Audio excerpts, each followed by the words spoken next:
Hello everyone, welcome to Rev Sports. I'm Shorjani Chatterjee, your host for the pre-match show today, and joining me is Snehashish Mukherjee and Mohor Chaudhary. Today, CSK and Delhi Capitals are playing against each other, and the last time both these teams met, it was CSK who had won the match by 23 runs. Now, DC has only won two matches out of the last five games that they've played. On the other hand, CSK are a little better. They have won three matches out of the last five games that they've played. So today is going to be an interesting clash. Before every CSK match, the only thing that the viewers ask is where is MS Dhoni? And I think this question, it has been asked on multiple live shows. We have discussed about it on multiple live shows, on multiple videos, but the question still remains unanswered. So Snehashish, my first question to you is, where is MS Dhoni and will he be playing today? Yes, I think everyone is looking for that answer that whether he will play or not. But see, I think we all are seeing the videos that CSK have been posting on on the social media platform that MSD is definitely coming for the practice sessions and he is having practice sessions and he is looking fit. He is looking hitting sixes and along. Maybe there is maybe some internal issue or maybe something internal, a little bit of niggle or something. That is why maybe he is delaying his return, but again, we don't know. I don't know whether he will play or not today. But what I know that obviously again Mahendra Singh Dhoni always, always been like that. He always puts the team ahead of himself. I think again the team decision will come first. And regarding that, if he thinks that the team is doing well, the team is getting momentum despite not him playing in that role, or maybe inclusion of him can hamper the whole combination. Maybe he can decide, okay, without me, you can continue. That is Mahendra Singh Dhoni that we have known all over the years. That he has always kept the team ahead of him, and maybe that is the reason. But it's all depend. I think CSK management has always said that it's the decision of MSD. If he decides that he will play, he is open and he is very welcome to play the game. But again, if he decides that okay, without me, the team is doing well and the team combination looking good for the next game or for the upcoming games, then he might decide not to play. So it's on him again. But whatever we have seen that he is looking good in the nets, hitting sixes and doing well. So it can be said that he is not playing because he does not want to disrupt the team combination. Maybe, Now, Mohor, maybe. now that we are talking about batters, I think in the previous match, Urvil Patel and Kartik Sharma, both of them played a big impact. Kartik Sharma majorly because he was out there, he scored 54 runs, he played 40 balls. It was a little slow. His innings was a little slow, but I think he played as per the conditions. So, what would you like to say about him? Well, to start off with Kartik Sharma, I think. I mean, we were following the auction at the start of the at the start of the tournament when he was taken in by CSK. He was taken in by for a very huge amount, and obviously he became one of the most highest paid uncapped players. And of course, last day I think he got his proper opportunity for the first time to showcase what he's capable of, and he utilized the opportunity perfectly well. Yes, like you mentioned, his innings was a bit slow, but I just like to mention that he's also capable of doing power hitting. He's also capable of going down that power hitting route. But he did not, he did not employ that because there was no need. They were chasing, comfortably. Both him and Ruturaj Gaikwad built a very strong partnership. They were rotating strike, but also a very mature approach from him. Some of the boundaries that he smashed, I mean, proper timing. You could understand his caliber from those boundaries. But I mean, it's not like hitting every ball for a six, but let me remind you, he's also capable of doing that. In the domestic circuit, he has done well in Vijay Hazare Trophy. He has done well in multiple in Ranji Trophy as well. And also, he just a little information. He also used to be a part of certain. He used to be a part of KKR camps and RCB camps as well, where he has smashed, multiple sixes and earned praise from Dinesh Karthik as well. So he is also a player like that. But the last day when I saw his approach towards the game, I think it was very mature for his age, is what I'll say. Assessing the conditions, playing according to the situation, understanding what the other batter on the other end wants. I think very mature. And I remember after he scored his half century, he did that famous MS Dhoni celebration, like pointing the gun at the viewers. I think that was a very nostalgic moment. But yeah, he was lovely. And since you also brought up Urvil Patel, I think he has got just two chances as of now. With I mean Ayush Matre getting injured, he came into the number three spot. I think Yes, in the first game, I don't think he was able to capitalize on the opportunity. But in the previous game, yes, his innings was short, but I think it was very impactful. It was needed at that point. He played with a very high strike rate. He knows his role, is what I'll say. So probably even today, we'll see a similar approach from him. But yeah, coming to CSK, and this season we are seeing some very talented youth. The youth talent coming up, and that's very impressive. Now, Mohor mentioned the word impactful in her answer. Snehashish, I'll go to you. Sanju Samson.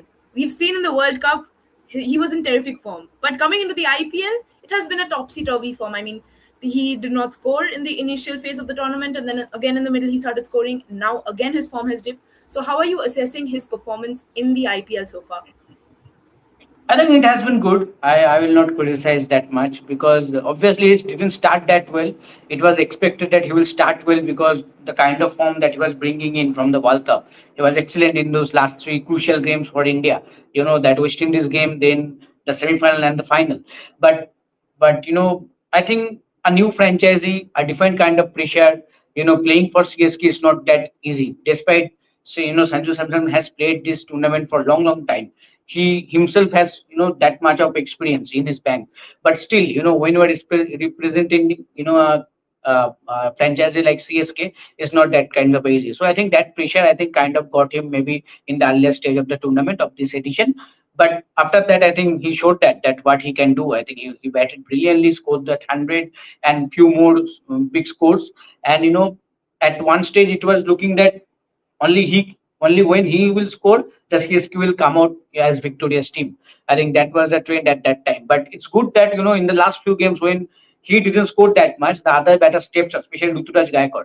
I think the runs that captain scored previously last two games, I think that definitely a moral boosting for him because as a batter he was not doing that much well for the last what I think from last season only. I think before that injury, I think he was scoring few runs, but again after that, whenever he make a comeback in this season also, it didn't start that much well.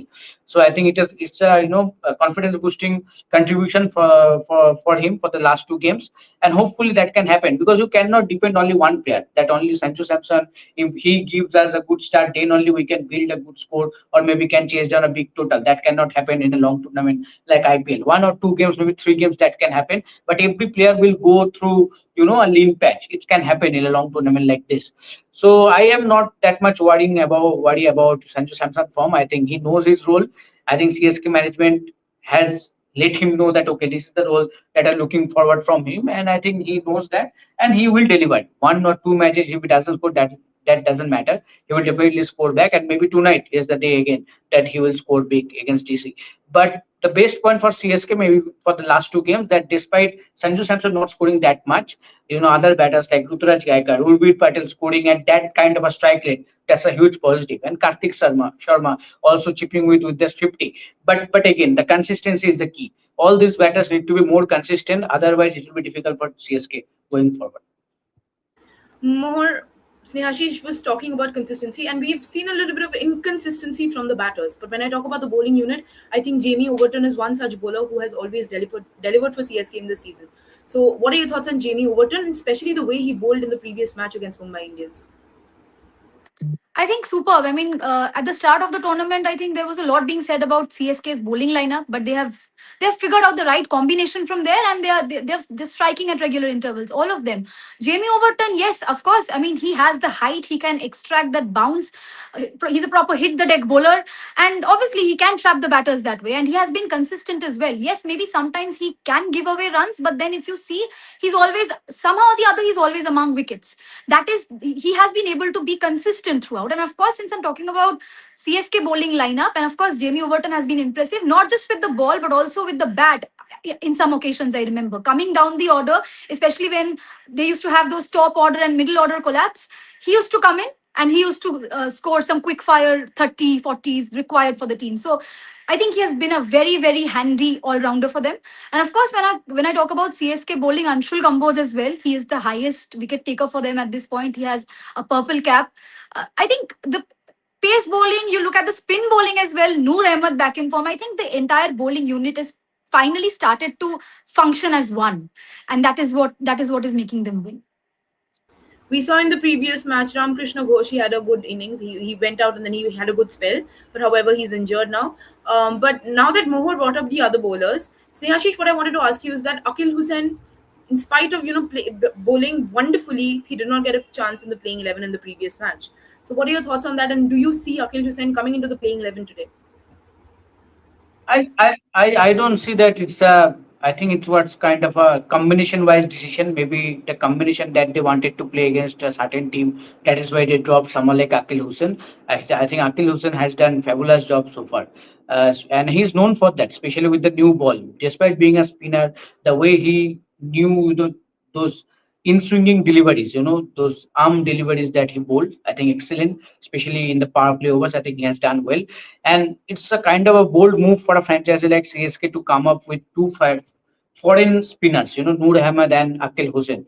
The good point that both have clicked together and they have done well. I think that is the good point. But again, I think not using Akil Hussain, I think it's kind of a part of that combination. Maybe against a certain team, they have thought that okay, without Akil Hussain we can manage. But against DC, if they think that they need Akil Hussain, I think they will definitely bring back Akil Hussain. And Akil Hussain is not a worrying sign, in terms of form. He has done well, and I hope that if he gets a chance today against DC, I think again he will be a key player to watch out for from CSK camp. Definitely. And Mohar, I think in the previous pre-match show when we were discussing, there was this one player that I brought up and you defended him, and that is Shivam Dubey. You defended him out there and you said that he's exceptional and he's very good with what he does. But do you feel that in this season he has not lived up to the standards that he has set for himself as a player? I didn't defend his form at this point. I didn't defend his performance. I defended him as a player in general. I mean, we have seen how he has stepped up, especially for the country. He has done really well. He has finished games. At times, even, he doesn't get enough credit for what he has done. So, which is why I, sort of backed him. But yes, if you look at this season in particular with CSK, he has not been consistent. And not just him. If you look at the entire middle order, I think they could do better. I was just doing some research that Shivam Dubey, since you brought him up, his strike rate this season has been 140. And we know that he's not a 140 strike rate player. He comes in and he smashes the ball all around the park, and he is known for that. But I mean, the strike rate has gone down. He doesn't look as confident. I don't know. It just could be the fact that it could be the pressure. It could be again World Cup fatigue. You see, most of these players just coming out of the T20 World Cup, they have, most of them have started on an underwhelming note. So it could be the World Cup fatigue again. I'm not doubting his quality as a player, but in the current, in the current CSK setup, yes, in this particular year, he has been inconsistent. More than inconsistent, he has not looked like the Shivam Dubey we know him to be. So I think he has to step up, obviously, because now that the top order is more or less performing, yes, Sanju Samson can be inconsistent, but on the day he gets going, he will finish the game. That's the kind of a player that he is. Ruturaj Gaikwad coming back to form, so it's a good sign. But then again, these players like Shivam Dubey and even Devald Brevis, I was reading that even he has not lived up to the expectations this season. I mean, probably he has not gotten that many chances yet, but even his strike rate has not been the way it used to be. So this middle order needs to step up, I feel. Snehashish, like she was talking about Devil Brewis, we all know that this season, somewhere or the other, he has not clicked. But I think the positive sign for CSK is the fact that Ruturaj Gaikwad, he's back in form. He's going out there. He has hit back-to-back half centuries. So my question to you is, how would you rate Ruturaj Gaikwad as a captain and not as a batter? I think it has been a decent season, I will say so far, because obviously you can see where they are in the points table. Only 4 wins out of 9 games. It has been that's a you cannot say it has been a good season for CSK. Yes, they are above DC. I think it's a huge game for either teams. For both the teams, it's a huge game because both of them are tied with the same points after playing 9 games each. So any team winning this game will have that kick start again in the race of the playoffs, and the other teams will face it tough going forward. But when it comes to the captaincy of Ruturaj Gaikwad, I think I think there are so many uh, occasions where he could have done better, especially with the bowling changes and all, and definitely I think with the team combination also, like the Akil Hussain and everything in decisions. I think when you are in form, when a player is in form, you should continue with that player. Okay, the combination is a factor. That you have to see the condition, you have to see the opposition. It's fine, but when a player is going with a good form, I think, irrespective of the form or maybe the opposition, I think you can try that place, but it's okay. It's okay that they are trying different combination and all, considering that maybe that can be helpful for their opposition that they're playing against. But overall, I will not say that I have been pretty impressed with the captaincy of Ruturaj Gaikwad. And one thing I also noticed, and I think I have said earlier also, that in in fielding, while CSK fields, I think more than Ruturaj Gaikwad, I have seen someone like Sanju Samson talking with the players. Sanju Samson setting the fields and everything, and very talkative with the players, like motivating and everything and all. So I think he is getting some help of Sanju Samson, and it's good, because Sanju Samson has been the skipper of Rajasthan Royals for a long time. He has that leadership quality in him, and it's good. But I have still doubt that how long Rituraj Gaikwad can be a long-term solution as a CSK skipper. I personally see, and I personally kind of want also Sanju Samson take that responsibility going forward. Maybe Sanju could be the answer for a long-term solution when it comes to the CSK captaincy. Maybe from the next season, who knows? But as of now, see, in this season we are not going to see anything. But as of now, maybe as a skipper, he has not been that impressive, Ruturaj Gaikwad. And I also think if you take out that responsibility of captaincy responsibility, I think you can set free the better Ruturaj Gaikwad more, and that can help the better Ruturaj Gaikwad going forward. More, now that we're talking about Rituraj Gaikwad, I think we have to talk about Aksar Patel as a captain as well. As a player, he has had a very average season. I wouldn't say he has performed well with the ball or with the bat. Um, it has not been impressive so far. But as a captain, what are your thoughts about him? I'd say mixed. I am not that impressed, but I mean, certain decisions, yes, fine. But again, certain decisions, I don't agree with certain bowling changes. Field placements sometimes are a bit messy, but like, yeah, overall, if you see, I mean, obviously I mean, this is just his second year as the captain, so I think it's too early to judge. But then again, he has not impressed me that much as of now. Also, at the same time, he's the captain, so he has to step up as his, the role, the all-rounder role that he is given, that is missing. Even with the ball, like you mentioned, he is decent, I'd say.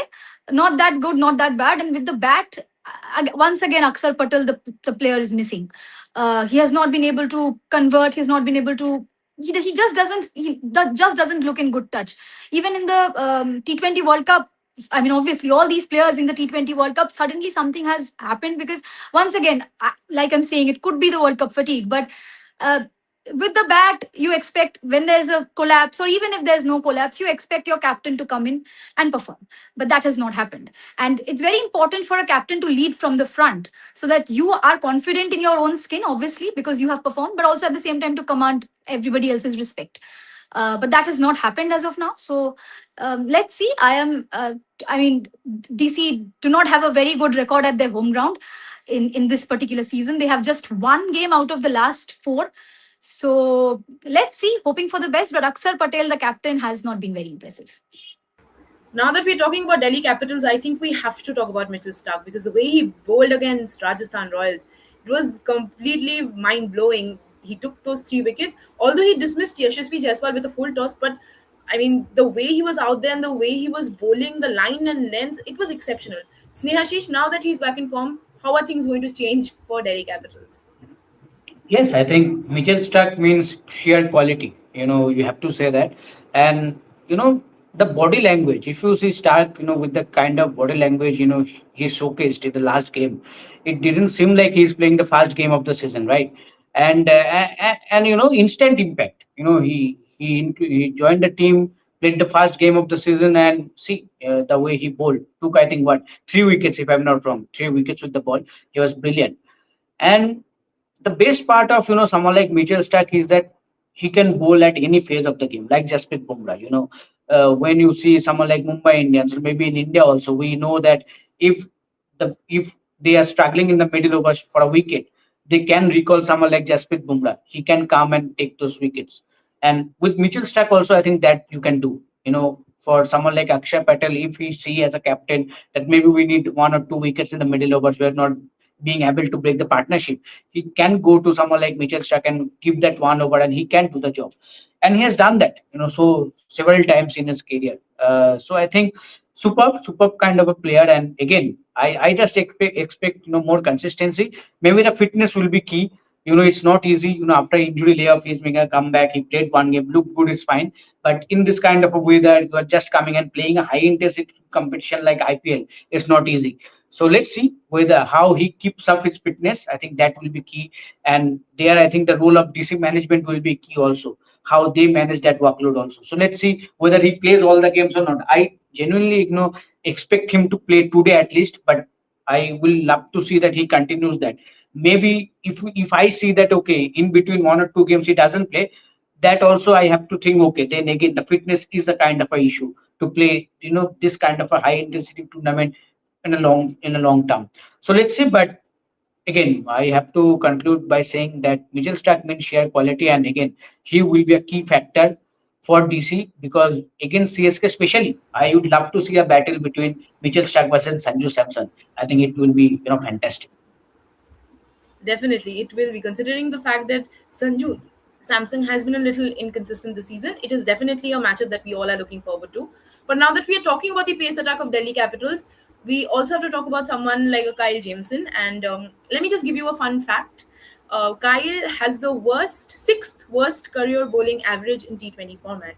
And against the previous match that they played against Rajasthan Royals, he did not look impressive. He was getting hit out all of the park. So more, what would you say about Jameson, and how can he improve himself and how can he come back? Do you see him making a comeback today? See, Kyle Jamison, I think in the ODI format, as far as I remember, he's really good. He is really good in the ODI format, longer formats. But T20, I am not sure because even as far as I remember, in the New Zealand squad for the T20 World Cup, he was not in the initial playing 11. So that could be a concern. And I think the Vaibhav Suryavanshi wicket was outstanding, even though a lot of controversy sparked over his celebration. But yeah, the rest of it, I think he lacks consistency. So in the T20 format, yes, I mean in the team, I mean in the squad, okay, but once again in the team, I have my doubts. Depends if Lungi Ngidi is fit. I think he will make a comeback because Lungi Ngidi has been a tremendous bowler for Delhi Capitals this season. Especially his slower balls have been brilliant. So I don't know if he is fit to play because obviously he endured the injury that he did. It looked horrible, but I'm just glad he's back to the squad. He's fine, fit and fine, but I don't know if he's match fit. So if he is match fit, then I think he comes back into the squad. And just to add, Shorjani, about Akshar Patel, since you asked me, it just came up out of nowhere in my mind. I think it was the game versus RCB where they dropped Pathum Nisanka because he was inconsistent and they wanted to try out a new opening pair in the form of KL Rahul and Sahil Parak was introduced. So my thing is, Sahil Parak, yes, he has a very good reputation in the domestic circuit, but I mean, it is RCB who are very much in form at this point, especially with Bhuvneshwar Kumar and Josh Hazelwood doing what both of them do in the power play. I think as a captain and definitely as a management, but as a captain, they should have gone with their strongest team. Even if you want to drop Pathum Nisanka, someone like an Abhishek Porel should have replaced him. And that is my opinion. Because Abhishek Porel has played for the franchise before. He has done well in the 2024 season, I think. And he is far more experienced in the IPL as well as for Delhi Capitals. So if they have wanted to change the opening stand, it should have been Abhishek Porel. Now, Mohar has asked a lot of questions in her answer, and I think now we need answers to her questions. So, Snehashish, first I'll go to you. I remember we were having a chat about Pathum Nisanka, and we were talking about it on the pre-match show, and you had said that if he does not score runs, he's going to get dropped, and Yeah. that is something that happened. He got dropped, and then again he made a comeback to 62 runs. But do you feel that he's going to be consistent now? Because you saw him play, right? He did look confident on the crease. So, do you think now consistency is the main key?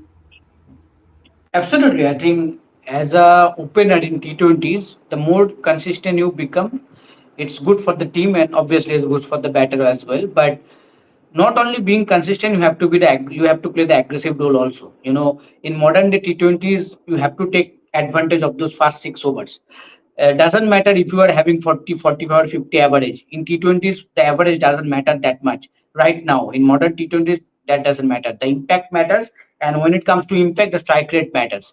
So as an opener, you have to have a strike rate around 180 to 210. Otherwise, it will not help the team, to post a good total after the first 6 overs. So, but again, we all know, how good a batter is, Patham Nisanka, and technically solid and a classical batter. He is not someone that will go and throw his bat at every ball and hitting sixes for fun. He cannot do that because he's a classical batter and he is technically solid. And that is where maybe the problem happens. He cannot bat and strike at a 180, 190 from ball one. Maybe he can do, in 1 or 2 innings he can do if he bats for a longer time, but that cannot happen every time. So for him, I think he needs to change the approach a little bit. I think he needs to be a little bit more aggressive. Otherwise, it will be difficult for him to keep the place in the playing 11. Though I will say, despite the arrival of Mitchell Stark, it is good that DC have showed that faith that okay, we are still going with someone like Pratham Nisanta, because I initially thought maybe that when Mitchell Stark will be there, I think it will be hard this for DC, to include Pratham Nissanka, but they did that, so that is good sign that they're backing him. But I think in modern T20s, considering the impact that we see from all the other openers, be it the Indian options that we see in this IPL, even for Indian team, and even the other options as well, I think he needs to work on his strike rate also, because he can be a consistent batter, but whether he can be that kind of a impactful, that's the bigger question. So let's see how he does today if he gets an opportunity. More, Snehashish in his answer mentioned the word aggressive. Now we know that someone like a KL Rahul is batting at the other end when Pathum Nissanka comes in. So your thoughts on KL Rahul and how good he has been? Because when the tournament began, he was a little inconsistent, got out for a few ducks, was not scoring runs. It was really disappointing to see him not perform, and then back to back, runs, and the kind of form that he has shown, it has been exceptional. So your thoughts on KL Rahul? And also, before you answer your question, Freaking Awesome here says that I agree with Mohor ma'am. Pathum Nisanga is pretty good ODI player, but he's inconsistent in T20I. So Freaking Awesome also agrees with you. Yeah. I'll just answer freaking awesome at first. Pathum Nisanka was good in the T20 World Cup. I think based on that, they have made their team selection. I mean, as far as I remember, he has a century against Australia. So based on that, they were, they have made their playing 11. But yes, he's good in bits and parts. But once again, the issue boils down to consistency. So that's Pathum Nisanka and KL Rahul. Yes, I'm so glad Shorjani you asked me this question, because I have been pretty impressed with the way he has performed. I mean, obviously, he's on that orange cap list. He has been playing exceptionally well in the last few games. But, this striking, the thing that struck me the most about his recent innings is that his strike rate has also shot up. It used to be somewhere around 130, 140. It's gone to 185 at this point. And he has changed his approach, the way he, back in the day, the same deliveries that he used to defend, the very same deliveries, he's smashing it all over the park at this point. So it shows a lot more intent. It shows a lot more confidence. And yes, I mean, it's looking like KL Rahul 2.0 in the T20 format, especially he has been on the receiving end of criticism for his T20 template, his T20 game. And now that he is back to Delhi Capitals as the opener, as their proper fixed opener, he has been doing the job really, really well. And the consistency has also come back. So I think it's a great news for Delhi Capitals. At the start, we had seen a lot of top order collapses from the same team. But now that KL Rahul is holding on to one end, while also at the same time maintaining his aggression, I think it's a very, very good news for Delhi Capitals and also for his game in particular.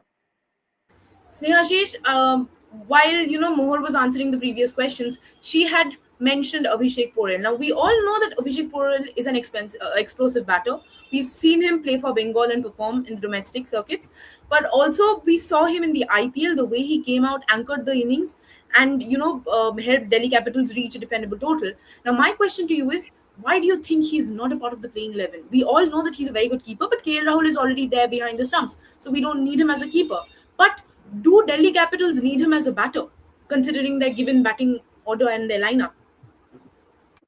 See, as of now, I think DC have kind of found out their best possible 11, maybe according to their idea, because obviously they have not been that kind of major changes in every 1 or 2 games. I think that one change that they did with the dropping Pathum Nisanka, but again in the next game they brought back him. No, one more game, So Karun Nair came in to play at yeah, number Karun three. Nair came in Yeah, here. I think that as an was And impact he player dropped those maybe more. catches also. Dropped Yeah, those yeah. catches also. yeah. Let us not forget. Again, Punjab Kings. Yes. So I think DC have kind of a set playing 11 in their mind that okay, this is the best playing 11 for us, and we'll stick to that. Maybe one or two changes here and there if things are not going good. But in that sense, also as Moore mentioned, that surprisingly they have not gone for someone like Abhishek Porel. And Abhishek Porel is not someone like he's there for the first time this year, right? He has been with the franchisee for a long time now, and he has played for the franchisee. Did I will not say exceptionally well, but did decent enough, to get few chances. But it's surprising that this management somehow not looking Abhishek Pural as an option, as a batting option. Obviously, when you have someone like KL Rahul behind the stumps, you don't need Abhishek Pural, the wicket keeper. But only as a batter, I think they are not willing to use him. So it's kind of a surprising. Even I thought maybe why not you go for someone like Prithvi Shaw. Still he has that explosiveness, right? He can be a good option. In those 6 overs, if someone like Pritisha can go and score 10 or 11 but 30, 34, that can give a blistering start to DC. Along with the kind of form that KL Rahul is showing now, DC can score those 70, 80 runs in the power play overs only by losing only one wicket, maybe for zero or maybe for one wicket. So I think that can be a good option also. But see, I think for DC, I think they have a set playing level in their mind, and one or two changes here and there, and that is why maybe they are not going for those changes. But going forward, they can try because, as I mentioned, all these options are tried and tested. They are not like the new to this stage. They have played IPL. They know what kind of a pressure there will be, and they have done decent enough to get more chances. So let's see what happens going forward. We're just waiting for the toss update. But before that, more. Okay, Delhi Capitals are batting first. Akshay Patel flips the coin. Rituraj Gaikwad loses the toss. So Delhi Capitals are batting first. Akshay says that the pitch might slow down later on. So that's the update. More, what I wanted to ask you about is that Nitish Rana is one such player about whom we do not hear much chatter going on. I mean, he has performed in the last 2 or 3 matches that he's played, but I don't think he has been appreciated enough. So, would you back him as a player, and what are your thoughts about him? Yeah, I'd of course back him as a player for Delhi Capitals, but because I mean he also has been dropped in some games, but then the others who have come in have not done anything at all. So I think yes, I mean if you compare, then he has stepped up for the team. But then again, once again, consistency is the key. He has to. I'm not saying he has to score a 90 in every game, but those crucial runs, especially otherwise, what happens is the entire batting unit gets dependent on. I mean, the top order gets dependent on only a KL Rahul. So if he is coming in, he has to be consistent. So I think that has been missing. But yeah, I don't see any reason to drop him out there. I think if given proper backing, he will do well. Definitely, and now we're just waiting for the playing 11s to come in. But Snehashish, if we shift our focus a little towards CSK, I wanted to ask you about Sarfaraz Khan. I mean, he did get an opportunity, but do you somehow feel that he was not, he did not capitalize it to its full Yeah. extent? Your thoughts? Yes, yes, I think that he didn't capitalize the opportunities that he got because the kind of form that he showed in the domestic circuit, I think we expected a lot from him, especially when CSK got him. But I think he disappointed, and I think it goes down to the short selections. I think the shots that he chose and got out, I think he could have avoided, and that could have helped him to play a longer innings or maybe ended up winning games for CSK, and that could have helped him and obviously the team as well. But I think he didn't do well. He got starts, he looked good, he looked impressive. Some boundaries that he hit, he looked good. But again, he couldn't convert those starts into a big score, a match-winning contribution, and I think that didn't help. And see, the CSK management tried to stick with him, tried to back him, but after a few games, finally they took the bold decision, they dropped him. And now see the options like Karthik Sharma coming and scoring that 50, Urvil Patel contributing with those blistering contributions. I think it's very hard for him to make a comeback because obviously they are going to back someone like Shivam Dubey. There is no chance of dropping someone like Shivam Dubey. As Moore said, that Shivam Dubey, we know what kind of a player he is. He can win you games on single-handedly on his day. But somehow, maybe in this case also, World Cup fatigue can be a factor. But I think in this edition, maybe Shivam Dube is lacking the role that CSK want him to play. I think they are Snehasis, kind I of, apologize for yeah. cutting you off, but we have an update. Yeah. More prediction spot on. Lungingiri is coming back. Kai Jameson is getting dropped. So that's the only change Delhi Capitals have made today. Snehashish, you may go ahead with your answer. Yes, nothing more. That's it. I think there's a lack of role clarity for now. I think for Shivam Dube in CSK team. I think CSK. I think kind of want. I think Shomik also mentioned the same thing in kind of in one of our live that CSK kind of maybe want Shivam Dube to play that Dhoni kind of a role that you take the game deep and then finish with a blistering sixes or something like that. But I think in that case, I think he's taking some time to get adapt. But we all know how good a player he is, and I just hopeful that give some more game time. I think Shivam Dube will be back. Mohor, freaking awesome over here is saying will DC score 200 plus today because they have never done it before CSK again. What do you think? I think they should. They should score above 200 because if we remember the match against PBKS, they scored 264, but they still lost. So they have to have a very high target in mind. Also because CSK are not a very good chasing side. So I think good decision from Aksar Patel to bat first. CSK have not been able to chase 190 plus for I think 2019 since 2019. So it's a good decision, but they have to post a very high total Uh, to strangle the okay. CSK lineup. Also, we have some updates Yeah. regarding the playing 11 of CSK. So, since we all know Ramakrishna Ghosh, he has been injured, he has endured a fracture. So, Akil Hussain comes in and Gurjapneet Singh also comes in as well. And I think Gurjapneet Singh has been an underrated player. I mean, he has performed, but people are not talking about him much, and he has definitely, not been spoken about much. So, before we close the show, time for predictions. Snehashish, you go first. Uh, I will go with CSK today. Chennai. Why? Why? Why? I think CSK. I think CSK while chasing, I think they can do the job today. Though the because Akshay Patel mentioned the pitch can get a bit slower in the second innings. But I am thinking that what kind of a better option they have with the ball. Because if CSK would have bowled in the second innings and the pitch would have got slower, I know inform Akil Hussain and Noor Ahmed is there. But for DC, I think the spinners had not been in that kind of a form. If you see someone like Kuldeep Yadav and others, I think they even Akshay Patel himself also they have not been that in that kind of a form that you can close the and believe that okay they can do the job for them. So let's see. But I think CSK can do the job today because DC is not looking that kind of a team who can finish the game. I think they in some patches they look very good as a unit, but then again I think they let the pressure go and suddenly they lose the game out of nowhere. I think so. I think today maybe CSK will have the last one. Mohor, do you agree with Snehashish or are you backing DC considering the fact that K. Rahul is playing and you have a soft spot for him? Not because of that. Not because of that. I mean, obviously, I'm a KL Rahul fan, but the thing is, yes, if you look at the head-to-head record, CSK are ahead. But then Yeah. again, DC are a very, very unpredictable team at this point. You never know. Someday they will lose terribly. Someday they will chase some huge target and win. But today, I think the toss has gone in favor of Delhi Capitals. So I would back DC. Let's see what happens. Doesn't matter if I'm wrong. Let's see. See, but in my Shojani, heart, your predictions? Yeah. oh, but see, I was about to answer that. In my Yeah. heart, no matter who wins today, in my heart, KKR will always be the winner, and that is something that I'll say while closing the show. But She's if I playing talk about safe. no about today's match, I think I'm going to support Delhi Capitals today. I am going to support Delhi Capitals That's today. like it. So we'll take your leave. Please keep on following Rev Sports. Please like, share, and subscribe. We'll be back for the post show, and it was a pleasure having both of you. Thank you.